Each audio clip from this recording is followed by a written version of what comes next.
So hello and welcome back to channel. आज की इस वीडियो में हम लघुत्तम समापवर्त और महत्तम समापवर्तक के बारे में अध्ययन करेंगे।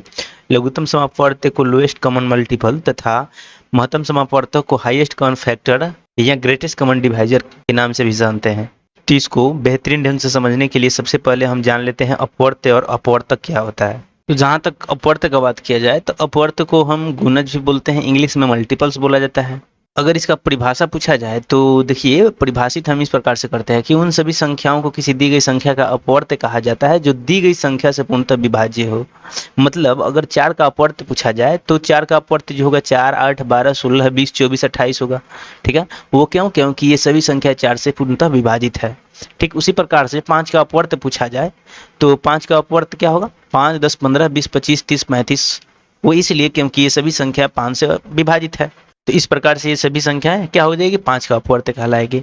तो आमतौर पर हम कह सकते हैं किसी संख्या का जो अपवर्त्य होता है वह उस संख्या का पारा होता है, यानी कि टेबल ज्ञात कर दीजिए, उस संख्या का अपवर्त्य निकल जाएगा। आपके लिए एक प्रश्न है, क्या आप बता सकते हैं 288 14 का अपवर्त्य है या नहीं? इसका आंसर आप कमेंट सेक्शन में दीजिएगा। तो आइए अब जानते हैं अपवर्तक क्या होता है। अपवर्तक को हम गुणनखंड भी बोलते हैं, इसको अंग्रेजी में फैक्टर्स बोला जाता है। यहाँ तक इसका परिभाषा की बात किया जाए तो इसको हम इस प्रकार से परिभाषित करते हैं कि किसी दी गई संख्या में जितनी संख्याओं से पूरा पूरा भाग लग जाता है उन सभी संख्याओं को दी गई संख्या का गुणनखंड कहा जाता है। यानी कि अगर पूछा जाए 18 का गुणनखंड क्या होगा, तो 18 का गुणनखंड वे सभी संख्याएं होगी जो 18 को पूर्ण रूप से विभाजित कर देगी। तो 18 को पूर्ण रूप से विभाजित करने वाली संख्याएं कौन कौन है? 1 है, 2 है, 3 है, 6 है, 9 है और 18। ठीक है ना, तो 18 का गुणनखंड क्या क्या हो जाएगा? 1, 2, 3, 6, 9 और 18। उसी प्रकार से जो 12 का गुणनखंड होगा वह 1, 2, 3, 4, 6 और 12। ठीक ना, यानी कि इन सभी संख्याओं से 12 में पूरी तरह से भाग लग सकता है।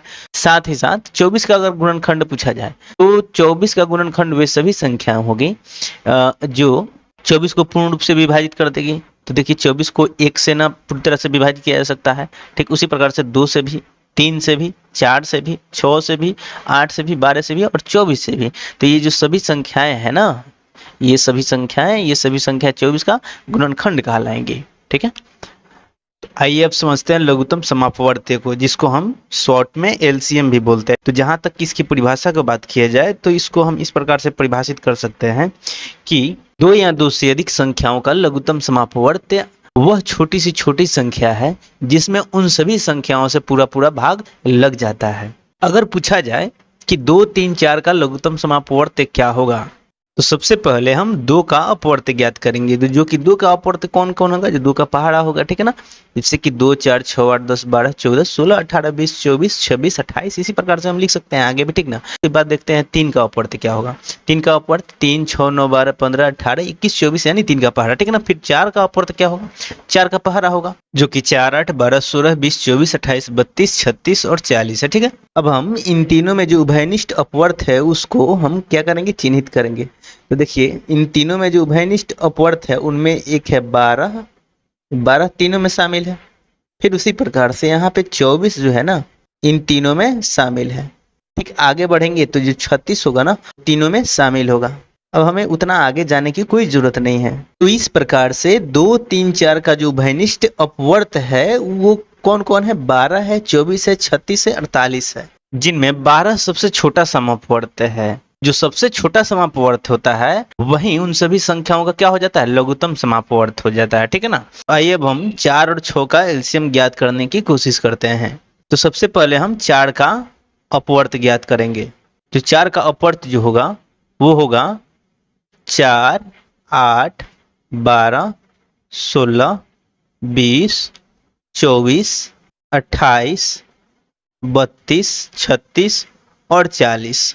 6 का जो अपवर्त्य होगा वो होगा 6, 12, 18, 24, 30, 36, 42, 48, 54 और 60। अब इनमें 4 और 6 का जो उभयनिष्ठ अपवर्त्य है उनमें कौन कौन शामिल है? 12 शामिल है इन दोनों में, फिर इसके बाद 24 शामिल है, उसके बाद 36 शामिल है इन दोनों में।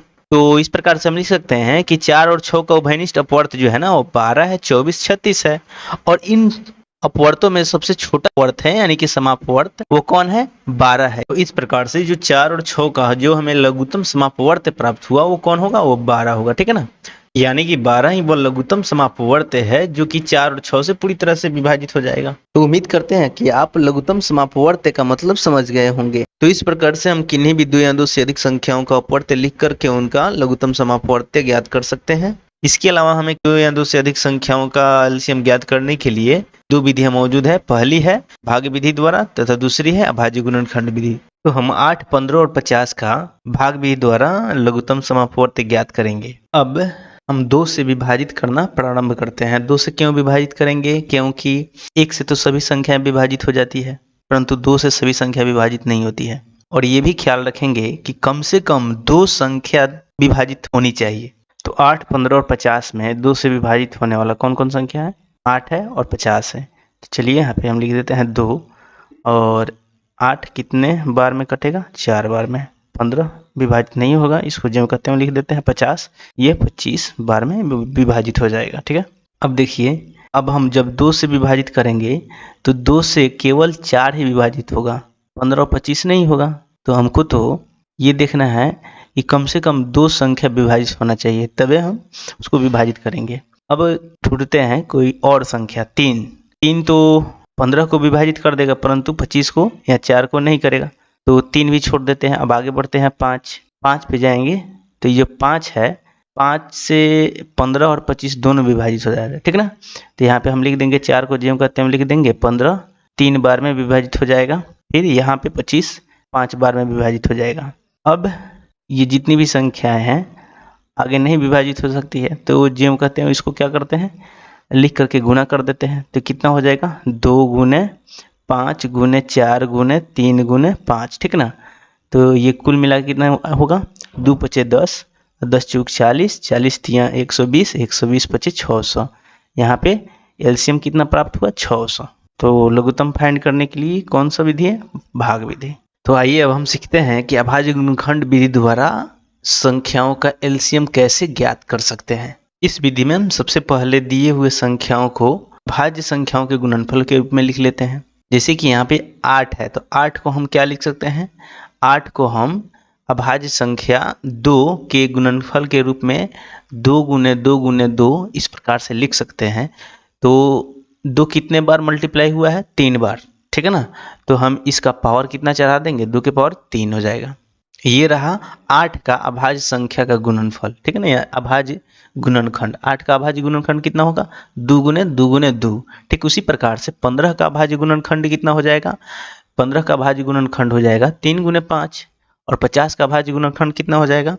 2 गुने 5 गुने 5। और इसी को हम लिख सकते हैं 2 गुने 5 के पावर 2। क्यों? क्योंकि 5 2 बार गुना हुआ है। ये तो रहा 8, 15 और 50 का अभाज्य गुणनखंड है।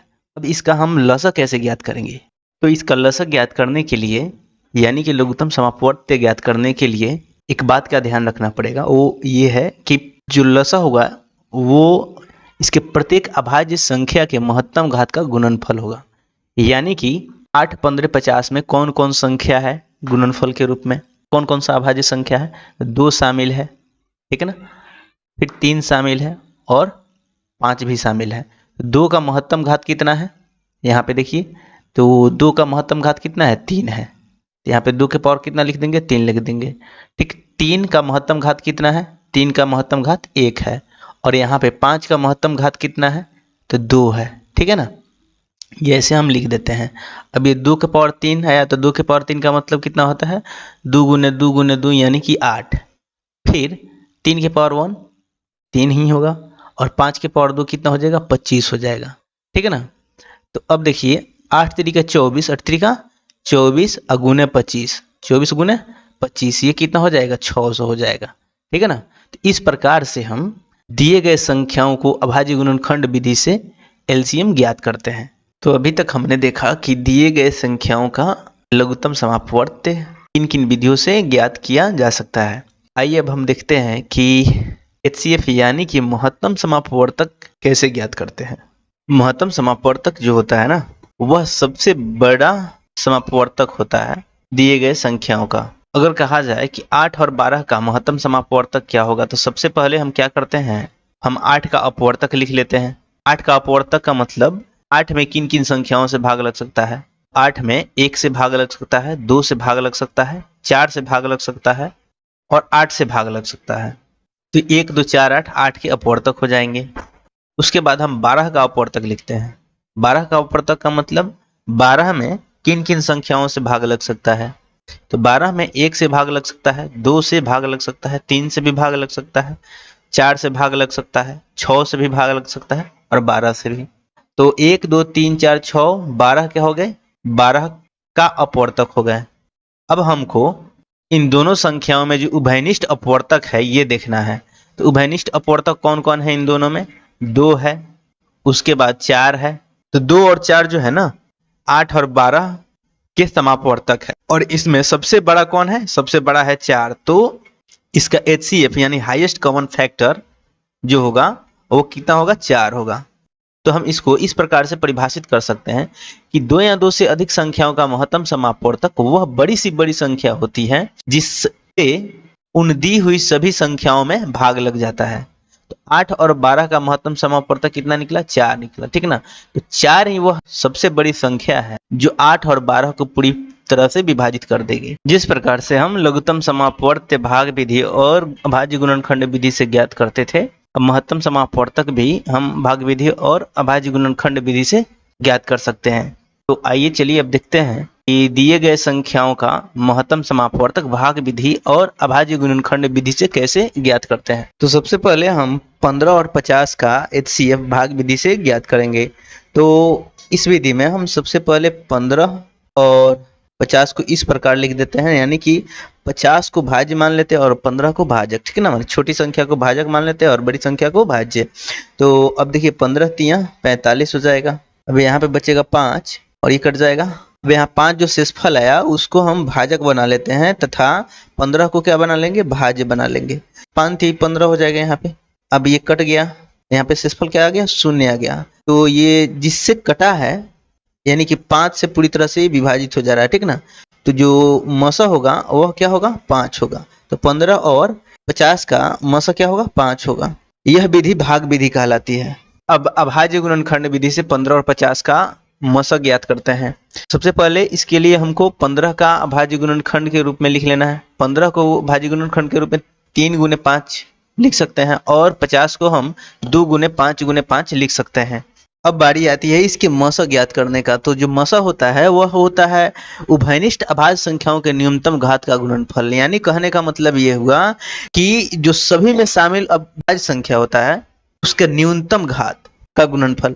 जैसे कि यहाँ पर 15 को हमने 3 गुने 5 के रूप में लिखा है और 50 को 2 गुने 5 लिखा है, ठीक ना।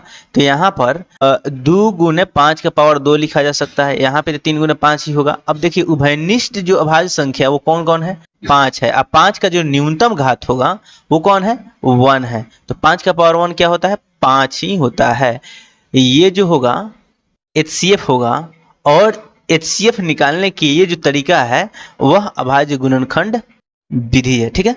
तो अभी तक हमने जाना कि अपवर्त्य क्या होता है, अपवर्तक क्या होता है, लघुत्तम समापवर्त्य क्या होता है तथा महत्तम समापवर्तक क्या होता है। इसके बाद हम दो संख्याओं का लघुत्तम समापवर्त्य और महत्तम समापवर्तक अभाज्य गुणनखंड विधि से ज्ञात करेंगे और संख्याओं तथा उनके लसा और मसा के बीच जो संबंध होता है उसको स्थापित करेंगे। यहाँ पे बताया जा रहा है कि 24 और 36 का लघुत्तम समापवर्त्य और महत्तम समापवर्तक ज्ञात कीजिए अभाज्य गुणनखंड विधि का प्रयोग करके, ठीक है। 24 को हम अभाज्य संख्याओं के गुणनफल के रूप में हम इस प्रकार से लिख सकते हैं। यहाँ पे देखिए 24 और ये कितने मरतबे, तुम 2 मरतबे कटेगा तो ये 12 हो जाएगा यहाँ पे, और 12 2 से कटेगा तो 6 हो जाएगा यहाँ पे, और फिर 6 जो 2 से विभाजित होगा तो यहाँ पे 3 बचेगा, ठीक है ना। तो अब तो विभाजित नहीं होगा तो इसको हम 24 को लिख सकते हैं 2 गुने 2 गुने 2 गुने 3, यानी 24 इक्वल टू हो जाएगा 2 गुने 2 गुने 2 गुने 3, यानी कि 2 कितने बार गुना के रूप में, 3 बार है। तो 2 के पावर 3 गुने 3 लिख सकते हैं, ठीक है। फिर 36 को हम अभाज्य संख्याओं के गुणनफल के रूप में हम इस प्रकार से लिख सकते हैं। सबसे पहले क्या करेंगे, 36 का गुणनखंड ज्ञात कर लेंगे। तो ये सबसे पहले 2 से विभाजित होगा तो यहाँ बचेगा 18 फिर ये 2 से विभाजित होगा तो यहाँ पे बचेगा 9 है ना, और ये तो 2 से विभाजित नहीं होगा तो अब 3 से विभाजित होगा, 3 3 जा 9 होता है। अब देखिए इसको 36 को हम क्या लिख सकते हैं, 2 गुने 2 गुने 3 गुने 3, और 2 बार मल्टीप्लाई है यानी गुना है, तो यहाँ पे पावर हम चढ़ा देंगे 2 के पावर 2, फिर 3 भी 2 बार मल्टीप्लाई है तो 3 के पावर 2 लिख देंगे। अब दिए गए संख्याओं का हमने अभाज्य संख्याओं के गुणनफल के रूप में लिख लिया, यानी कि अभाज्य गुणनखंड ज्ञात कर लिया है। इसके बाद हम इसका लसा ज्ञात करेंगे। तो जैसा कि हमने बताया था आपको कि लसा जो होता है वह प्रत्येक अभाज्य संख्या के महत्तम घात का गुणनफल होता है, यानी कि 24 और 36 की अभाज्य संख्याओं के गुणनफल में कौन कौन सा अभाज्य संख्या शामिल है, 2 है और 3 है। तो 2 का महत्तम घात कितना है, यहाँ पे इसमें 2 का महत्तम घात 3 है, तो 2 के पावर 3 यहाँ पे लिख लेंगे, उसके बाद गुना, और 3 का महत्तम घात कितना है, 2 है, तो 3 के पावर 2 लिख लेंगे, ठीक है ना। अब देखिए यहाँ पे 2 के पावर 3 का मतलब कितना 8 होता है, और 3 के पावर 2 का मतलब कितना होता है 9, तो 9 और 8 का जब गुना करेंगे तो कितना होगा, ये 72 हो जाएगा। तो इस संख्या का लसा कितना हुआ, 72 हो गया। अब आइए अब इसका हम मसा ज्ञात करते हैं। तो जैसा कि हमने आपको बताया था, मसा जो होता है वह उभयनिष्ठ अभाज्य संख्या के न्यूनतम घात का गुणनफल होता है। उभयनिष्ठ का मतलब होता है जो सभी में शामिल हो, ठीक है, जिसको हम इस प्रकार से लिख सकते हैं। तो उभयनिष्ठ अभाज्य संख्या कौन है, तो 2 इन दोनों में शामिल है, तो 2 होगा। तो 2 का न्यूनतम घात कितना है, 2 का न्यूनतम घात है 2, ठीक है ना, तो 2 का पावर 2 लिख देंगे, फिर गुना लिखेंगे, उसके बाद 3 इन दोनों में शामिल है, यानी कि उभयनिष्ठ अभाज्य संख्या 3 भी है, ठीक है। तो 3 का जो न्यूनतम घात है वो कितना है, 1 है, तो 3 का पावर कितना लिख देंगे 1। अब देखिए 2 का पावर 2 का मतलब कितना 4 हो गया, और 3 का पावर 1 का मतलब 3 ही हुआ, तो 4 3 कितना हो जाएगा 12 हो जाएगा, ठीक है। तो 12 इसका मसा प्राप्त हुआ। तो हमारे पास जो संख्या थी वो थी 24 और 36, जिसका लसा 72 प्राप्त हुआ और मसा 12 प्राप्त हुआ। तो यहाँ पर एक चीज ध्यान देने योग्य है, और वो ये है कि जो संख्या दिया हुआ है 24 और 36, ठीक है ना, इनका जो गुणनफल होगा वह बराबर होगा इनके लघुत्तम समापवर्त, यानी कि इनके लसा तथा इनके मसा के गुणनफल के बराबर, जिसको हम लिख सकते हैं 24 गुने 36 इज इक्वल्स टू 72 गुने 12। आप इन दोनों का गुना करके देख सकते हैं, इन दोनों का जो गुना प्राप्त होगा वो 864 होगा, ठीक है ना, यानी कि ये दोनों आपस में इक्वल होंगे। 24 पहली संख्या थी, तो हम यहाँ पे लिख सकते थे कि पहली संख्या गुने 36 कौन सी संख्या थी, दूसरी संख्या थी, पहली संख्या गुने दूसरी संख्या इज इक्वल्स टू, तो 72 क्या था, 72 इन दोनों संख्याओं का लघुत्तम समापवर्त था, तो लिख सकते हैं संख्याओं का लसा गुने 12 क्या था, इन संख्याओं का मसा था, तो लिख सकते हैं हम यहाँ पे संख्याओं का मसा। यह एक महत्वपूर्ण रिजल्ट प्राप्त हुआ, जो कि है पहली संख्या गुने दूसरी संख्या इज इक्वल्स टू संख्याओं का लसा गुने संख्याओं का मसा। इससे संबंधित प्रतियोगी परीक्षाओं में या बोर्ड के एग्जाम में बहुत सारे प्रश्न पूछे जाते हैं, तो इसको याद कर लीजिएगा। अभी तक हमने प्राकृत संख्याओं का एलसीएम और एचसीएफ कैसे ज्ञात करें इसका अध्ययन किया। अब आइए सीखते हैं भिन्न के रूप में दिए गए संख्याओं का लसा और मसा कैसे ज्ञात करते हैं। यहाँ पर जो संख्या दिया गया है 4/12 और 12/36, इस प्रकार के संख्या को हम भिन्न का संख्या बोलते हैं। अगर इस प्रकार के संख्या का लसा निकालने के लिए बोला जाए तो आप सिंपली एक फार्मूला का यूज करके इसका लघुत्तम समापवर्त ज्ञात कर सकते हैं, जो कि इस प्रकार है। जो भिन्नों का लसा होता है वो का फॉर्मूला होता है अंशों का एलसीएम बटा हरों का एचसीएफ, यानी कि जो संख्या यहाँ पे 4/12 दिया गया है और 12/36, तो अंश में 4 है और 12 है, तो 4 और 12 का एलसीएम निकाल कर अंश में लिख लेते हैं, और 12 और 36 का महत्तम समापवर्तक निकाल कर हर में लिख लेते हैं। तो यहाँ पर जो अंशों का एलसीएम होगा, इसका मतलब क्या होगा, इसका मतलब होगा 4 और 12 का एलसीएम बट्टा में 12 और 36 का एचसीएफ, 12 और 36 का एचसीएफ।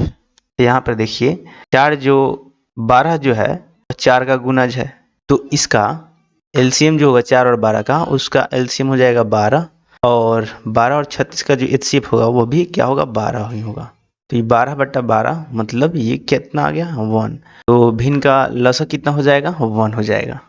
अगर भिन्नों का मसा ज्ञात करना होता है तो हम भिन्न में जो अंश में जितनी भी संख्याएं दी रहती है उसका एचसीएफ निकाल करके अंश में लिखते हैं, तथा हर में जितनी भी संख्याएं दी रहती है उसका एलसीएम निकाल कर हर में लिख देते हैं। यानी कि भिन्नों का मसद जो होगा ना वो हो जाएगा अंशों का HCF बटा हरों का LCM।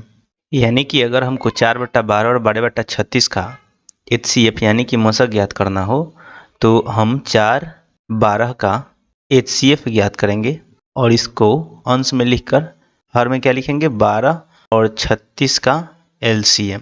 तो 4 और 12 का जो HCF होगा वो कितना होगा 4 होगा, 12 और 36 का LCM 36 हो जाएगा। 36 जो है 4 से 9 मरतबे कटेगा तो ये हो जाएगा 1/9। मसक कितना निकला इसका 1/9।